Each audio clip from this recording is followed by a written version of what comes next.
Sakshi sports this is Durga. Bharat దక్షిణాఫ్రికా మధ్య జరిగిన రెండో టీ20 మ్యాచ్లో టీమిండియా ఓటమి పాలైంది.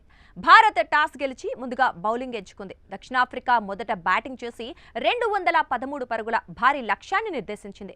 చేజింగ్లో భారత్ 162 పరుగులకే ఆలౌట్ అయ్యి 51 పరుగుల తేడాతో ఓటమి పాలైంది. ఈ మ్యాచ్లో దక్షిణాఫ్రికా బ్యాటర్ క్వింటన్ డికాక్ 90 పరుగుల విధ్వంసక innings Audi player of the match అవార్డును గెలుచుకున్నాడు. మ్యాచ్ అనంతరం డికాక్ మాట్లాడుతూ భారత్ ఎక్కడ పొరపాటు చేసిందో, పిచ్ పరిస్థితులు ఎలా మారాయో వివరించాడు. రెండు ఇన్నింగ్స్లో పిచ్ పరిస్థితి మారిపోవడం ప్రధాన వ్యత్యాసమని చెప్పాడు. భారత్ బ్యాటింగ్కు దిగినప్పుడు పరిస్థితి పూర్తిగా మారిపోయింది. పిచ్పై వేగం పెరిగింది. బంతి కూడా వేగంగా కదలటం మొదలుపెట్టిందని అన్నాడు. తాము బ్యాటింగ్ చేస్తున్నప్పుడు బంతి నెమ్మదిగా ఉందని, తక్కువగా కదులుతోందని, ఈ రెండింటి మధ్య తేడా చాలా ఉందని అన్నాడు. భారత కెప్టెన్ టాస్ గెలిచి బౌలింగ్ ఎంచుకోవడం వ్యూహాత్మక తప్పిదమని డికాక్ చెప్పకనే చెప్పాడు. మహారాజా యాదవిందర్ సింగ్ ఇంటర్నేషనల్ క్రికెట్ స్టేడియంలో రాత్రిపూట రన్ చేస్ చేయడం చాలా కష్టం. IPL 2025లో ఇక్కడ జరిగిన 5 రాత్రి మ్యాచ్ల్లో ఒక్కసారి మాత్రమే చేజింగ్ చేసిన జట్టు గెలిచింది.